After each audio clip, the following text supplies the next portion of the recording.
Autusseau. Merci, monsieur. Messieurs les présidents, mesdames, messieurs, c'est un vrai bonheur de retrouver le Maroc après 2 ans et demi de pénitence. Et c'est très agréable de retrouver les amis ainsi que la gastronomie marocaine. Merci aux organisateurs de m'avoir invité à parler d'un sujet qui sera beaucoup moins scientifique que celui d'Éric Renard, mais qui alimentera votre réflexion, puisqu'il s'agit des recommandations thérapeutiques, savoir si elles sont applicables partout ou bien s'il faut se fier à des spécificités géographiques et ou bien si on peut donc avoir des recommandations universelles. Alors voilà mes liens d'intérêt. Fort heureusement pour moi, je n'ai pas de conflit, simplement des liens. Alors les recommandations, comme le dira Madame Bordier tout à l'heure, se sont profondément modifiées au fil des années. La première grande étude, bien sûr, c'est l'UCAPDS 1998, c'était à Barcelone, où pour la première fois, on a montré que soigner les diabétiques, c'était une bonne chose et ça permettait d'éviter les complications. Jusque-là, on n'était pas absolument certain. Et la première étude que les plus anciens d'entre nous connaissent, qui était l'UGDP, montrait que finalement, en utilisant des sulfamides et de l'insuline, eh bien, les diabétiques mouraient beaucoup plus.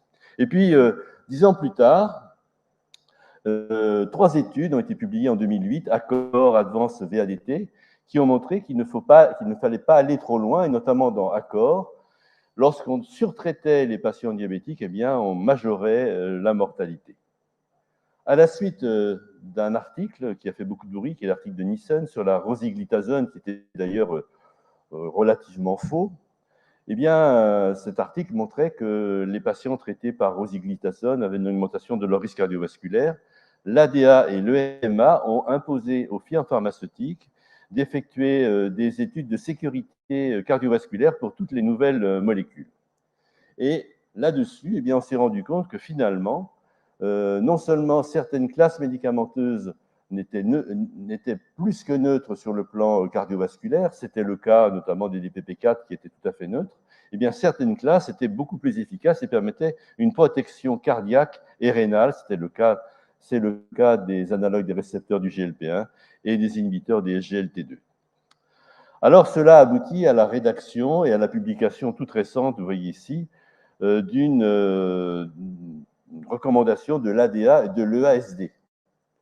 Je vous ferai remarquer que c'est relativement complexe et que ça ressemble quand même beaucoup à une usine à gaz, mais je laisserai Madame Bordier le détailler tout à l'heure pour vous montrer que finalement on arrive à s'y retrouver, mais c'est quand même un peu compliqué. Et puis, une autre partie de ces recommandations, c'est une approche holistique. Alors, holistique, c'est un nom très commun, mais très, très original, mais qui signifie qu'il faut prendre le patient en charge de façon globale. Et c'est ce que signifie ce dessin aussi, qui n'est pas d'une simplicité élémentaire. Alors, j'ai voulu faire le point avec les amis du Maghreb pour savoir s'il y avait des recommandations actuelles sur le plan du traitement des patients diabétiques de type 2. Alors, j'ai contacté les amis des 3 pays. En Tunisie, il n'y a pas de recommandations récentes. En Algérie, il y a eu des guides qui ont été édités en 2005 et 2015 et des recommandations avaient été rédigées en 2000 qui étaient globalement conformes avec les recommandations internationales, mais elles n'ont pas été publiées, elles sont restées dans un tiroir. En revanche, il y a un consensus maghrébin sur l'utilisation des insulines prémix qui a été diffusé, et ces insulines prémix, comme vous le savez, sont très utilisées au Maghreb. Pour ce qui est du Maroc, il y a un référentiel pour la prise en charge du diabète qui est sur le point d'être publié à l'initiative de la Société marocaine des sciences médicales. Donc, vous l'aurez très bientôt. Et globalement, là aussi, ce document est tout à fait voisin des recommandations internationales, mais il est adapté aux habitudes marocaines, notamment en ce qui concerne les insulines prémix.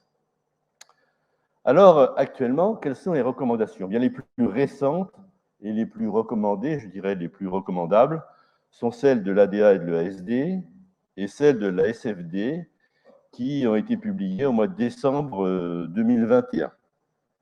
Mais la question fondamentale, c'est est-ce qu'elles sont connues? est-ce qu'elles sont appliquées et est-ce qu'elles sont applicables partout? C'est là-dessus que je voudrais insister. Alors, sont-elles appliquées? Je prendrai un exemple qui est celui du Royaume-Uni, une publication qui a été faite en 2022, très récente, donc, à partir d'une base administrative qui couvrait 15 millions de personnes. Et le but de cette étude était d'évaluer l'évolution des prescriptions des agents antihyperglycémiants entre 2006 et 2020 chez les patients diabétiques de type 2 qui présentaient une maladie rénale chronique et donc pour lesquels, en théorie, certaines classes médicamenteuses devaient être utilisées. Et donc les auteurs ont identifié, vous voyez, un grand nombre de patients, 38 000 avec une maladie rénale chronique et 230 000 patients diabétiques de type 2 toujours, mais sans maladie rénale chronique. Alors les résultats sont quand même assez intéressants puisqu'entre 2006 et 2020, bien, la prescription de la metformine a diminué régulièrement, mais elle reste cependant le traitement de première ligne préférentiel comme le signale et le stipule toutes les recommandations, qu'il existe d'ailleurs une maladie rénale chronique ou non. Le recours aux inhibiteurs des SGLT2 ont augmenté pendant cette période, mais de façon contre-intuitive, plutôt chez les patients sans maladie rénale chronique par rapport à ceux qui avaient une maladie rénale chronique et pour lesquels, en théorie, un inhibiteur des SGLT2, une glyphosine est indiquée. Merci. Au Royaume-Uni, la prescription des analogues des récepteurs de GLP1 reste confidentielle puisque moins de 5% des patients reçoivent ce traitement. Et enfin, les IDPP4 et les sulfamides se maintiennent à un niveau élevé, y compris chez les patients présentant une maladie rénale chronique pour lesquels, en général, on contre-indique la prescription des sulfamides hypoglycémiants. Alors, comment expliquer ce décalage entre les recommandations qui visent à parfaire la prise en charge des patients diabétiques et à éviter les complications, et puis les pratiques, ce qu'on constate tous les jours, dans tous les pays, et y compris et notamment en France. Alors, tout d'abord, il y a le coût et le remboursement des médicaments. Ceci est évidemment très variable selon les pays. La disponibilité des médicaments, parce qu'on n'a pas dans tous les pays tous les médicaments. L'importance de la pauvreté et de la précarité, le manque de formation des praticiens et qui conduit à l'inertie thérapeutique, puisqu'il faut savoir, en France, je ne sais pas si c'est le cas au Maroc, mais en France, plus de 90% des patients diabétiques de type 2 sont suivis par des médecins généralistes et moins de la moitié ont un référent diabétologue. Du côté des malades, c'est le défaut d'observance et d'adhésion thérapeutique, et puis la barrière de la langue et des croyances socioculturelles qui sont importantes à prendre en considération, et je vais reprendre tous ces points. Alors tout d'abord, le coût des médicaments. Et vous voyez, je ne sais pas si vous avez une notion précise de combien coûtent ces médicaments, mais on part de 5 € par mois pour la metformine, les sulfamides, ce n'est pas très cher. Il y a un bon au niveau des IDPP4, 24 €, et puis ensuite, les inhibiteurs des GLT2, c'est quand même beaucoup plus cher. Et la palme revient aux analogues des récepteurs du GLP1, puisque en moyenne, c'est 87 € en France. Je n'ai pas regardé quels étaient les prix au Maroc. 87 € par mois, ce qui est quand même assez cher pour les analogues des récepteurs du GLP1. Pour les insulines, la moins chère, c'est la NPH. Et puis la glargine 100 est très utilisée, bien sûr, elle est un peu plus chère. Et puis les nouvelles insulines sont plus chères, mais vous voyez, il y a un décalage entre la Degludec et la glargine 300, mais il faut savoir qu'en général, il faut faire 20% de plus en termes d'unités pour la glargine 300. Alors enfin, le remboursement de ces médicaments est variable selon les pays. En France, nous avons la chance pour nos malades qui sont en ALD, c'est-à-dire en maladie de longue durée, d'avoir une prise en charge à 100%, mais il reste tout de même, pour certains, une prise en charge insuffisante. Et puis, dans beaucoup de pays, tous les malades ne sont pas pris en charge complètement, et il y a certaines professions, notamment les militaires ou les fonctionnaires, si je ne me trompe pas, qui sont pris en charge alors que les autres ne le sont pas. Et dans les centres de santé, tous les médicaments ne sont pas disponibles, et notamment les insulines, c'est uniquement de l'insuline NPH. Je m'attends au pire dans les questions que vous allez me poser, parce que je ne suis pas parfaitement au courant de ce qui se passe dans votre pays. Alors, la disponibilité des médicaments, donc, comme je vous le disais, tous les médicaments ne sont pas disponibles partout. Et en France, Pour les inhibiteurs des SGLT2, nous sommes arrivés après le Maroc. Et pendant très longtemps, nous étions, avec la Moldavie et l'Albanie, les seuls pays qui n'avaient pas droit à ces médicaments. Ça a été vraiment une perte de chance pour nos malades. Cela est dû aux procédures administratives qui varient selon les pays et qui retardent beaucoup la mise sur le marché. Et ce qui fait que le choix des traitements doit être nécessairement adapté à la disponibilité des différentes classes médicamenteuses, de façon à se conforter aux recommandations. Il s'agit donc d'un frein évident. Alors j'insiste sur la précarité et la pauvreté, parce qu'il est évident que dans certains pays, et on va le voir en France aussi, eh bien, la précarité des personnes rend très difficile le suivi des recommandations. Pour un patient précaire qui vit dans la rue, sa priorité, c'est avant tout de trouver à manger et de pouvoir dormir au chaud. Disons que la perspective des complications dégénératives du diabète à long terme, c'est un peu une utopie et un autre monde. Si bien que c'est très difficile d'aller leur faire des recommandations, d'autant qu'ils sont des déficits financiers qui vont rendre difficile l'achat des médicaments nécessaires. Et vous voyez, en France, qui consacre un tiers de son produit intérieur brut à la protection sociale, eh bien, la pauvreté et la précarité n'ont pas disparu, puisqu'il y a plus de 2,5 millions de foyers sans ressources qui bénéficient du RSA, c'est-à-dire du revenu de solidarité active. Et ceci est d'autant plus grave que la prévalence du diabète de type 2 est plus élevée dans les régions françaises les plus pauvres, et notamment outre-mer. Dans les pays émergents, eh bien, la pauvreté et la précarité touchent encore plus les populations. Et un faible statut socio-économique est associé à un risque accru de développer un diabète de type 2. Et donc, ces facteurs socio-économiques défavorables eh bien, s'ajoutent aux difficultés personnelles des malades pour expliquer la médiocrité de l'équilibre glycémique, comme le montre l'étude Discover, et objective le décalage qu'il y a entre les recommandations et ce qui se passe dans la pratique. Alors, j'avais eu l'opportunité de faire une mission à l'initiative de l'ASFD à Mayotte. Mayotte, qui est une île département français, une île des Comores, 101e département français. Et on a été un peu effarés de voir les conditions de vie des patients, puisqu'il y a là-bas le plus grand bidonville de France, la plus grande maternité de France, parce que toutes les Comoriennes viennent accoucher dans cette île.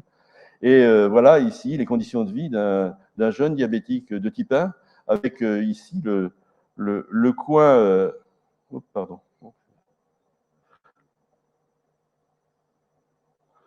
Pardon. C'est ça. Ici, vous avez le coin traitement du diabète, avec, bon, il y avait probablement un peu d'insuline qui traînait par là.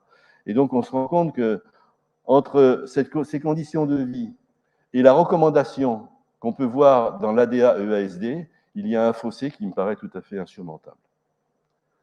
Alors, dans ces recommandations, il y a une page qui est consacrée au choix des médicaments hypoglycémiants qui ont pour objectif de limiter les coûts. Alors, chez des patients qui ne sont pas aux objectifs malgré les modifications du mode de vie et la metformine, qui est le médicament le moins cher, eh bien, ce qui est recommandé, c'est d'utiliser en association soit les sulfamides, soit les glitazones dans les pays où ces médicaments sont encore disponibles. Et si les objectifs ne sont pas atteints, eh bien, de passer à une triple thérapeutique orale, et puis enfin avec une insuline basale, une insuline basale de moindre coût, donc de la NPH, si on n'y arrive pas. Le second point sur lequel il faut insister, c'est le manque de formation des praticiens, qui aboutit à une inertie thérapeutique. Enfin, comme je vous l'ai dit, 90% des patients diabétiques de type 2 sont suivis par des médecins généralistes. Et il ne faut pas leur jeter la pierre parce que leur rôle est complexe et il faut qu'ils connaissent des recommandations qui concernent les lombalgies, les sciatiques, la varicelle ou n'importe quoi, les entours, etc. Donc c'est difficile, d'autant que ces recommandations, elles sont évolutives et elles changent d'année en année. Et puis le niveau de formation des médecins généralistes est très variable. Et en général, dans les réunions de formation continue, On voit toujours les mêmes médecins généralistes. Et ceux-là, habituellement, ils n'auraient pas besoin de venir, ils sont parfaitement formés. Et c'est ceux qu'on ne voit pas qui auraient besoin d'avoir un complément de formation. Et puis, pour les médecins, c'est le manque de temps qui limite la réalité de la décision médicale. En effet, la consultation médicale en France par un médecin généraliste est de 15 minutes et ça me paraît déjà pas mal. Je pense que c'est en réalité beaucoup moins. Et il y a une étude qui a été faite montrant le temps de parole qu'on laissait au malade avant de lui couper la parole, et c'est 17 secondes. Et donc on voit que les recommandations qui mettent l'approche holistique, la prise en charge globale, la décision médicale partagée, bon, j'ai quelques doutes là-dessus. Et tout ça, ça conduit à l'inertie thérapeutique. Parce qu'il est évident que si il est 19h, il faut que vous avez un dîner chez vous le soir, vous avez encore une salle d'attente où il y a 10 personnes, et vous voyez votre malade qui n'est pas aux objectifs, il est sous metformine, sulfamide. Bon, il a une hémoglobine à 8,5, alors il y a deux choses. Ou bien vous changez son traitement et vous allez le passer à l'insuline. Ben alors là, ça va vous prendre 1 heure. Ou bien vous lui dites, ben finalement, c'est pas si mal, on reverra ça dans 3 mois. Qui ne l'a pas fait? Et du côté des malades, bien, il y a un défaut d'observance et d'adhésion thérapeutique qui est évidente.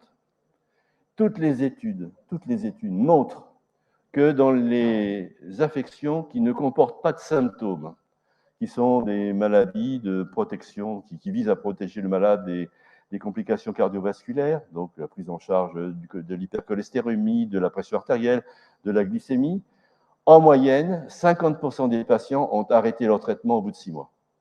50%. Et donc, il faut créer le symptôme. Et créer le symptôme, c'est de proposer au malade, d'une part, de contrôler ses glycémies capillaires, parce que là, il verra qu'il n'est pas bien contrôlé, et notamment qu'il prenne sa pression artérielle avec une automesure. Et puis, il y a d'autres facteurs qui interviennent. Je ne vous fais pas de dessin.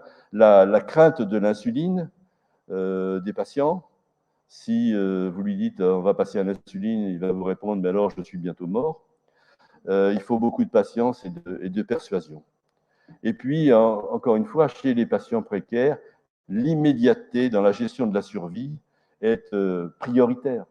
Et si vous essayez de lui expliquer que dans 15 ans, il risque de faire des complications diabétiques, mais 15 ans, pour lui, c'est une éternité, et ce n'est pas du tout comme ça qu'il voit sa vie.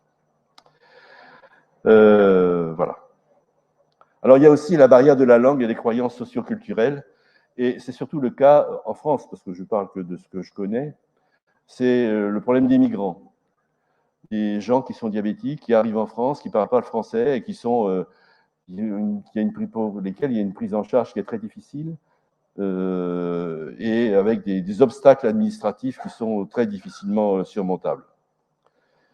Alors, les associations caritatives, Médecins sans frontières, Médecins du monde, d'autres font beaucoup, mais rien n'est facile en ce domaine. Et là aussi, ces constatations évidentes font qu'il y a des difficultés dans la mise en œuvre des recommandations pour la prise en charge du diabète. Alors, pour résumer, les recommandations internationales sont parfaites. Elles sont parfaites pour obtenir un bon pronostic, pour améliorer la qualité de prise en charge des patients diabétiques de type 2, mais elles sont mal connues, elles sont souvent complexes, elles sont évolutives selon les résultats des grandes études, parce que si après-demain, comme le montre un nouveau médicament dont va vous parler Jean-Louis Schinger, le tircétrapide, avec ça, on diminue par 3 les complications cardiovasculaires, elles vont être complètement remaniées. Elles sont difficilement applicables partout et donc elles sont insuffisamment appliquées. Alors, qu'est-ce qu'il faut faire pour améliorer cette situation? Eh bien, il faudrait, en théorie, donc, que ces recommandations soient utilisées par tous et pour tous. Mais malheureusement, cet objectif n'est pas atteint pour les multiples raisons que je vous ai exposées, dont le coût des soins n'est pas le moindre. Et le degré de précarité et de pauvreté doit absolument être pris en compte pour les personnes dont les soins s'avèrent trop coûteux ou s'ils ne sont pas pris en charge. Et donc, des progrès considérables restent à faire pour que l'ensemble des diabétiques du monde accèdent à ces soins médicaux en accord avec les recommandations. Et donc, pour terminer, là, je suis très fier parce que je retrouve finalement la phrase, sans qu'on se soit concerné, avec Louis Monnier, pour vous dire que ce qu'il faut, c'est que les recommandations soient appliquées aux pays et aux patients, car l'inverse n'est ni possible et ni souhaitable. Et je vous invite tout de même à télécharger la prise de position de la SFD, qui a été publiée en 2021 et qui est disponible sur le site de la SFD, parfaitement téléchargeable en accès libre. Je vous remercie beaucoup.